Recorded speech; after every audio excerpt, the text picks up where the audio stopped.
ton très sévère que le chef de la diplomatie congolaise a exprimé la désapprobation du gouvernement congolais aux représentants de l'Union européenne à Kinshasa, ayant appris la signature d'un mémorandum d'entente entre l'Union européenne et le Rwanda sur le minerai de critique que le Rwanda ne produit pas. Christophe Lutundula Palapena-Pala a rappelé à Nicolas Berlanga Martinez le contexte de la crise actuelle qui oppose la République démocratique du Congo au Rwanda. Il a fustigé de mauvaises gestions de la crise par l'Union européenne qui, par ce mémorandum d'entente avec le Rwanda, viole le règlement européen sur le minerai de conflit et les autres dispositions pertinentes, dont celles mentionnées par le Dodd-Frank Act. Christophe Lutundula attend des éclaircissements sur ces mémorandums et réitère le refus de la RDC de voir ces minéraux être exploités illicitement par le Rwanda.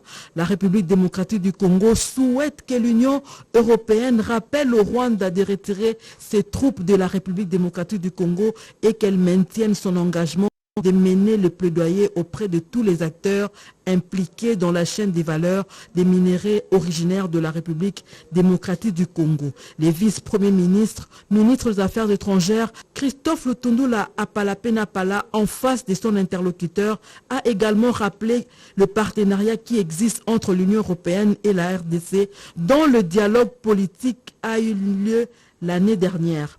Ce protocole d'entente, en fait, c'est une déclaration d'intention de pouvoir établir un cadre de dialogue, progresser dans la transparence et la traçabilité, très important, de tous ces commerces qui puissent exister dans le secteur minier, à le respect de la souveraineté de la RDC et à la résolution pacifique du conflit à travers le dialogue, et notamment nous appuyons beaucoup les processus de dialogue au niveau régional. Juste après, le vice-premier ministre, ministre des Affaires étrangères et francophonie, Christophe Lutundula Palapena-Pala, a eu des échanges avec Bintou Keïta, représentante spéciale du secrétaire général des Nations Unies en République démocratique du Congo, pour évaluer la feuille de route du retrait de la MONUSCO. Justement, en rapport avec ce mémorandum signé entre l'Union européenne et le Rwanda, le gouvernement de la République, à travers le ministère des Affaires étrangères, a rendu public ce communiqué. Suivez. Communiqué du ministère des Affaires étrangères et francophonie. La République démocratique du Congo a appris la signature le mardi 20 février 2024 à Bruxelles d'un protocole d'entente sur les chaînes de valeur durables pour les matières premières critiques et stratégiques entre l'Union européenne et la République du Rwanda, représentées respectivement par Mme Jutta Erpilenen, commissaire européenne aux partenariats internationaux, et M. Vincent Biruta, ministre rwandais des Affaires étrangères. Tout en reconnaissant la souveraineté de parties signataires, les gouvernements de la République démocratique du Congo dénoncent ces protocoles qui, à l'évidence, encouragent le pillage des ressources naturelles congolaises par le Rwanda et contrarie les engagements de l'Union européenne, notamment au point 26 du communiqué conjoint de la deuxième session du dialogue politique République démocratique du Congo, Union européenne tenue à Kinshasa le 5 et le 6 octobre 2020, engagement notamment de tirer profit de la mise en œuvre du règlement européen sur les minéraux de conflit, entre parenthèses, les minéraux 3T et or, et les autres dispositions pertinentes, dont celles mentionnées par les Dodd-Frank Act, pour renforcer la lutte contre l'exploitation illégale des minéraux originaires de la République démocratique du Congo. En effet, les sous-sols rwandais ne regorgent pas des minéraux critiques et stratégiques recherchés actuellement dans le monde, notamment les coltans, les cobaltes, les lithium, les nobium, etc. Les enquêtes du Parlement congolais, des groupes d'experts de l'ONU et des organisations non gouvernementales nationales et internationales ont établi qu'à travers de multiples réseaux mafieux et des sociétés écrans montées par des dirigeants, le Rwanda tire ses minéraux et autres matières premières stratégiques de la République démocratique du Congo qui en regorge en abondance. Dès lors, s'arranger avec les Rwandais pour développer les chaînes de valeur durables pour les matières premières critiques et stratégiques qu'ils ne possèdent pas ne peut avoir pour conséquence que d'accentuer l'exploitation illicite des richesses, voulais-je dire, naturelles du Congo par les Rwandais, dont la prospérité est fondée sur cette activité criminelle, et c'est lui donner davantage le moyen d'agresser la République démocratique du Congo.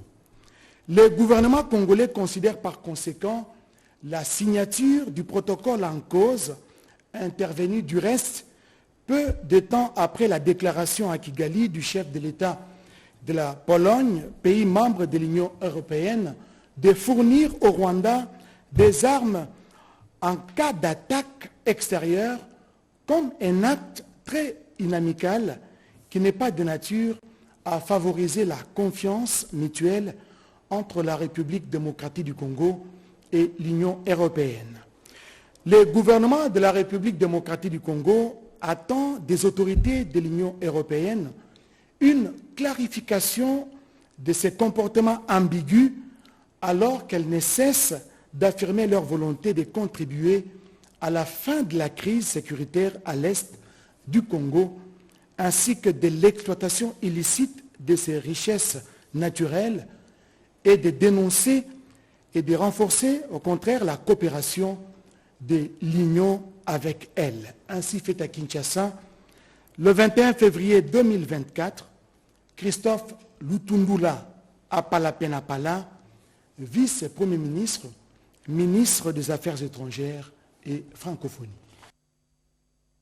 Autre chose à présent, pas de nourriture, moins encore des soins médicaux appropriés pour les déplacés de guerre dans la province du Nord Kivu. Ces derniers l'ont dit au gouverneur militaire, le général-major Peter Chirimwani, lors de sa visite dans les camps de déplacés. Regardez.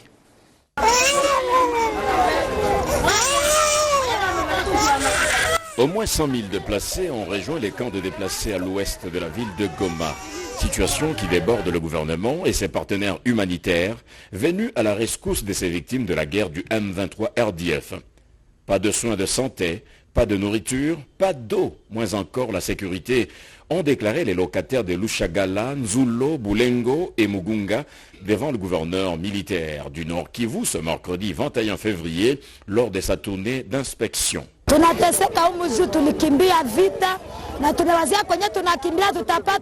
Nous avons fui la guerre d'où nous sommes partis et là où nous sommes il y a encore des crépitements de balles. Qu'on nous aide à rétablir la paix et que nous puissions rentrer chez nous, dit cette femme.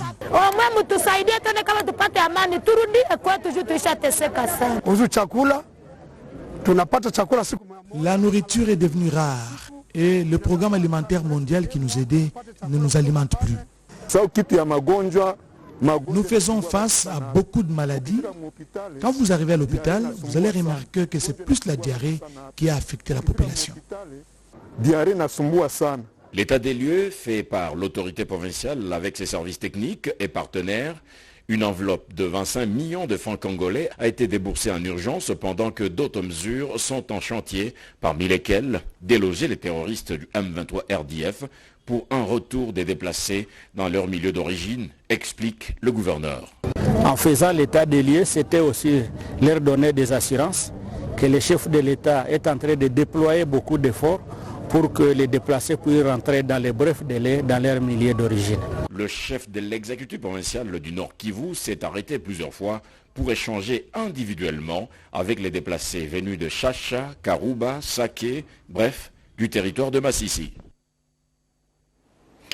Et cette fois-ci, c'est en province de l'Ituri où une cinquantaine de cas d'une maladie qui donne des indices de la peste sont enregistrés dans cette province. La population plaide pour une prise en charge de cette maladie qui se propage rapidement dans les milieux.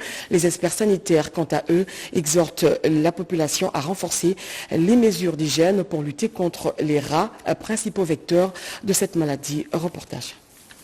C'est depuis le lundi 19 février dernier qu'il a été constaté l'apparition de l'épidémie de la peste dans la zone de santé de Réti, en territoire de Djougou. Au total, 9 écoles maternelles et primaires de la place sont touchées par cette épidémie. Pour prévenir les enfants à être contaminés, en collaboration avec la zone de santé de Réti, il a été décidé la suspension momentanée des activités scolaires dans ces écoles précitées durant 3 jours, soit au 22 février courant, confirme le directeur provincial de la province éducationnelle 1. Alors, on a signalé ce cas dans les écoles maternelles et dans les écoles primaires de la zone de santé de Réti. Cependant, l'école maternelle et l'école primaire Pandroma, Choun, Apollo, EP Pandroma, EP Gola, EP Baïdjo, Bois, Moble et Réti sont ces écoles qui ont été touchées par ces cas de peste. Cependant,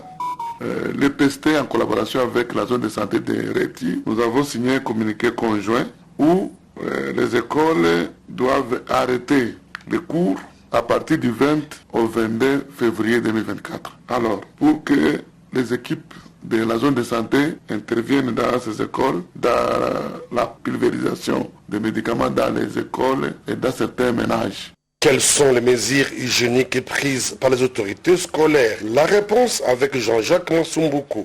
Nous conseillons aux parents d'élèves de veiller vraiment à la propreté de leur maison. Parce que là où il y a la propreté, il n'y aura pas de peste. Et puis, au chef d'établissement, de veiller à l'assainissement du milieu scolaire, de tout faire pour que l'entretien soit observé dans toutes les écoles. Et la zone de santé s'est donnée corps et âme pour pulvériser les écoles et les ménages selon la capacité de la zone. Il faut dire que l'épidémie de la peste est pandémique dans cette région, rapporte des sources sanitaires. Quelques routes de la province du Congo central se trouvent dans un état d'impraticabilité. Des voies s'élèvent pour la réhabilitation des différents axes d'importance capitale. Ce reportage de David Moubenga.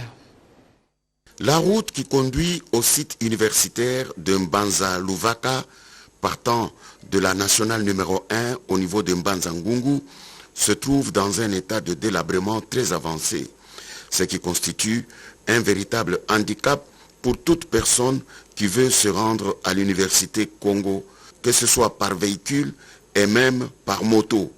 Les étudiants sont obligés de parcourir plus d'1 kilomètre à pied, traversant ce bourbier surtout quand il pleut. Devant cette difficulté, les usagers de cette route lancent un cri d'alarme aux autorités tant nationales que provinciales de sauver cette route car les efforts consentis par le recteur de l'université Congo se sont avérés limités à cause de l'insuffisance des moyens financiers. Nous lançons un message au chef de l'État, au gouvernement, comme je l'ai dit tant, national que provincial, de nous venir en aide, de nous soutenir parce que c'est vraiment quelque chose de très important, sans lequel nous avons des difficultés à accéder au site universitaire. La gestion des déchets publics pose un sérieux problème dans la ville de Kinshasa, je l'ai dit tout à l'heure dans le sommaire, qui devient de plus en plus un dépotoir d'état d'immondices, jonche quelques grandes artères de cette grande mégapole quinoise, avec pour conséquence des odeurs nauséabondes et ajouter à cela des nids de poules qui se sont créés ça et là sous l'œil impuissant des autorités compétentes. Un reportage de la rédaction, regardez. L'on se croirait sur une décharge publique, loin de là. Il s'agit plutôt de l'emprise de la route de l'avenue Université envahie des montagnes d'immondices sur le tronçon de l'eau médicale Capella. À l'origine de ces phénomènes, c'est le manque d'évacuation des poubelles publiques placées à l'hôtel de ville de Kinshasa qui a débordé. Ces déchets ménagers et des épaves des véhicules accidentés ont accentué l'insalubrité dans ces quartiers, ça a même réduit la chaussée. Les usagers de cette route expriment leur indignation face à l'indifférence des autorités municipales. Les gens jettent des immondices tous les jours. L'État, en tant que l'autorité provinciale, devait être là pour évacuer. Et il y a aussi une part de responsabilité de nos populations. Parce que c'est nous aussi qui jetons ces immondices dans la voie publique. Et nous en subissons les conséquences. C'est le même spectacle qu'offrent actuellement les grandes artères de la ville-province Kinshasa, la capitale qui a perdu son label Kinlabel. Que devient l'avant-midi de chaque samedi consacré à l'assainissement de la ville, communément appelé Salongo, institué par l'hôtel de ville? Où est parti le service d'hygiène censé veiller au quotidien à la propreté de la ville? Si on s'habitue à vivre dans l'insalubrité, ce qui est évident est que l'insalubrité est nuisible à la santé. Avec tous ces ordures-là, ça amène beaucoup de maladies dans notre organisme. La dysenterie, les fièvres typhoïdes, c'est la même chose. Quand on parle de maladies de la peau, si aujourd'hui on parle de conjonctivite, conjonctivite vient de quoi? On parle souvent de virus. Non. Et les virus, ça vient d'où? C'est à cause de toutes ces histoires-là. Des Kinlabel, nous allons lentement, mais sûrement vers Kinlapoubelle, avec comme conséquence la perte et l'opportunité de faire de la capitale de la RDC une destination touristique, ce qui crée un manque à gagner au pays dans le domaine du tourisme. Vraiment, pour assurer une vie après carrière, l'autorité de régulation des marchés publics a procédé à la signature d'un protocole d'accord avec la Caisse nationale de sécurité sociale qui fixe les conditions et les modalités de paiement des arriérés des cotisations sociales en faveur des agents. Rikin Zuziloya, JR Kabamba pour ce reportage. D'environ 3 mois, le secrétaire général Julius Mouilou a été confirmé par sa hiérarchie à la tête de l'administration du commerce extérieur. Dans cette nouvelle tunique, le nouveau secrétaire général au commerce extérieur est un homme conscient du travail qui l'attend. Pour réussir, il a besoin du concours de tout le monde, particulièrement ses collaborateurs directs, que sont les directeurs de l'administration. Mon pardon, il est sincère et il est accordé à tous. Plus de cloisonnement entre directeurs, entre chefs de division, entre chefs de bureau, entre agents. Il faudrait que désormais, les agents soient mis au travail.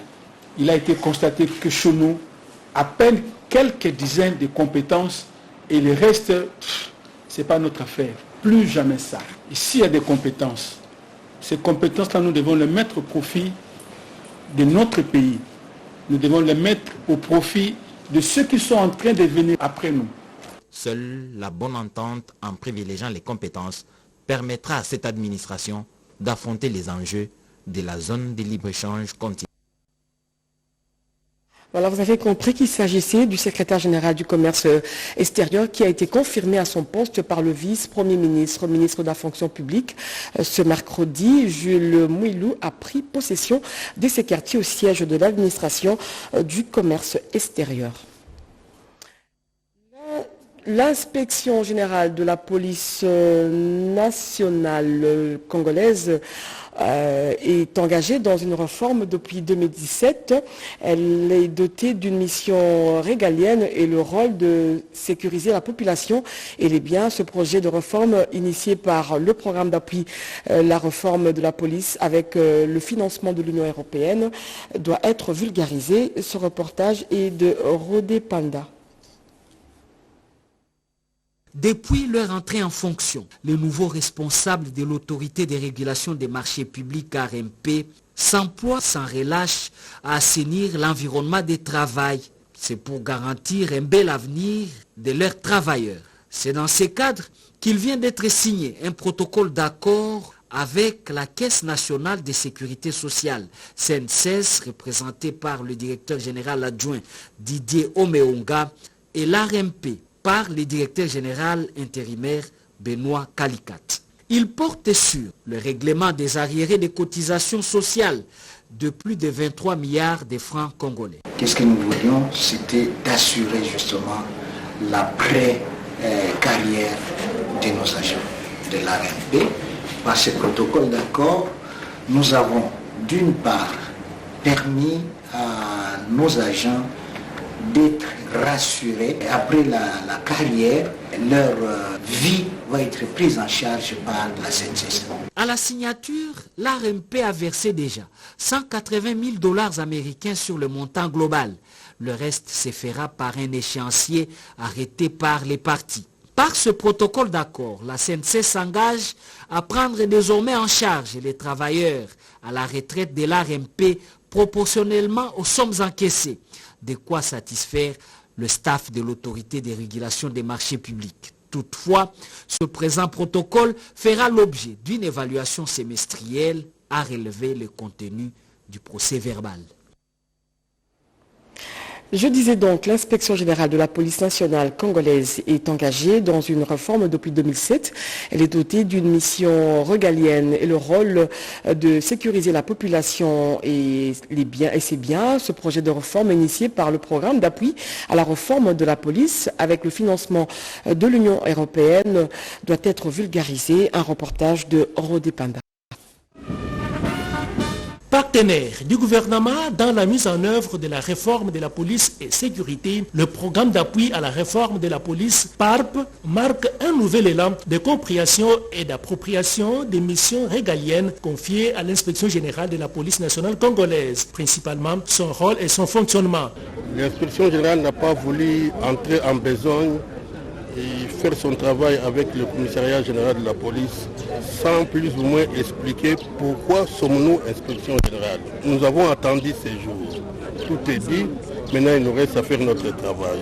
Pour Fatouma Diallo, responsable de ce programme financé par l'Union européenne, les rôles importants de l'inspection générale vis-à-vis de la population, premièrement, ensuite entre personnel de la police à l'interne, dans son volet contrôle, audit et inspection, devra faciliter l'émergence d'une police responsable, professionnelle et capable d'accomplir sa mission régalienne, celle de sécuriser les populations et leurs biens. Avec la présence du vice-premier ministre intérieur, sécurité et affaires coutumières, ça montre le niveau d'importance et l'engagement des autorités, mais également l'implication et le rôle de l'inspection générale en tant qu'institution de contrôle interne pour s'assurer de l'application stricte des lois et règlements, que les populations vivent en sécurité. Plusieurs intervenants enregistrés, parmi lesquels les commissaires généraux ainsi que l'inspecteur général de la police nationale congolaise, tous précédés par les mots du vice-premier ministre, ministre de l'Intérieur, Sécurité et Affaires coutumières, Peter Kazadi, qui a lancé officiellement cette campagne de sensibilisation. Le commissaire général a déjà donné le temps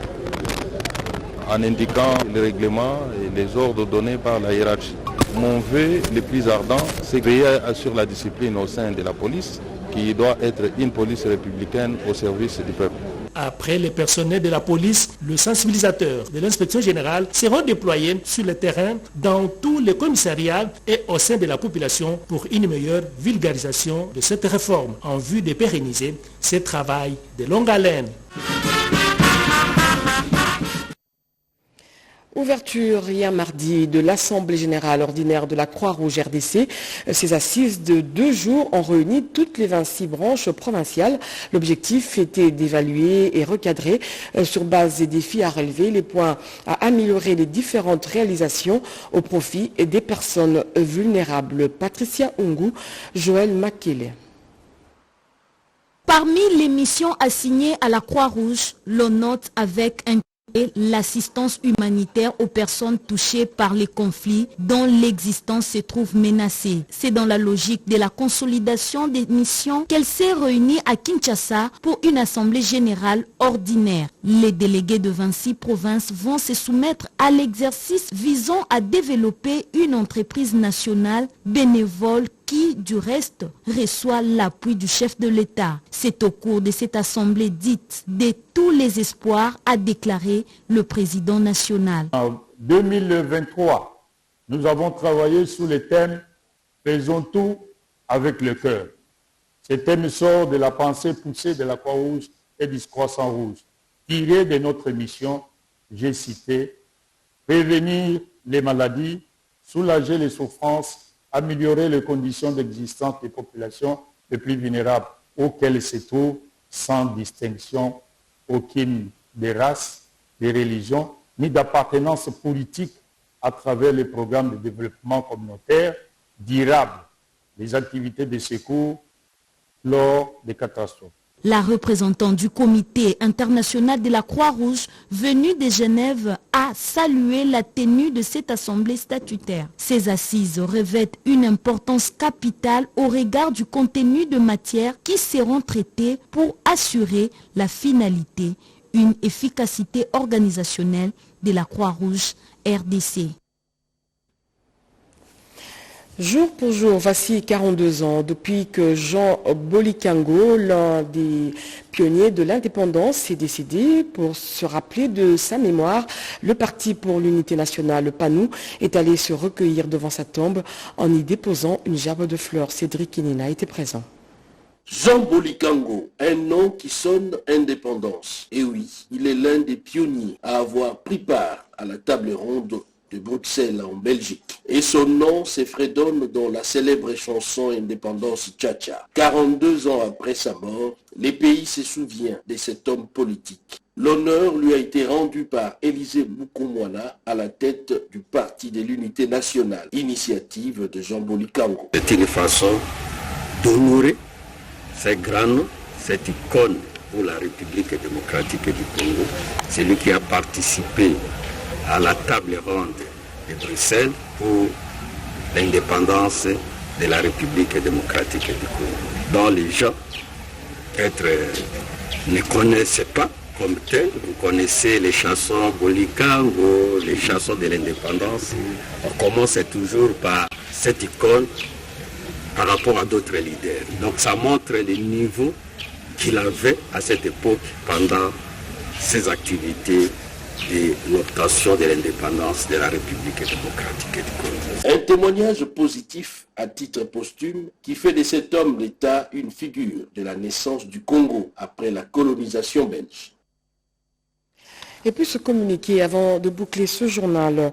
L'agence congolaise de grands travaux, ACGT en sigle, informe aux riverains impactés par les travaux de construction de la route Nzolana, préalablement identifiée par son service en charge de l'environnement et du social, qui sont priés de passer à ses bureaux de l'immeuble administratif Paul Panda, communément appelé Tembe Natembe, en vue de régulariser leur dossier avec l'un des documents parcellaires suivants.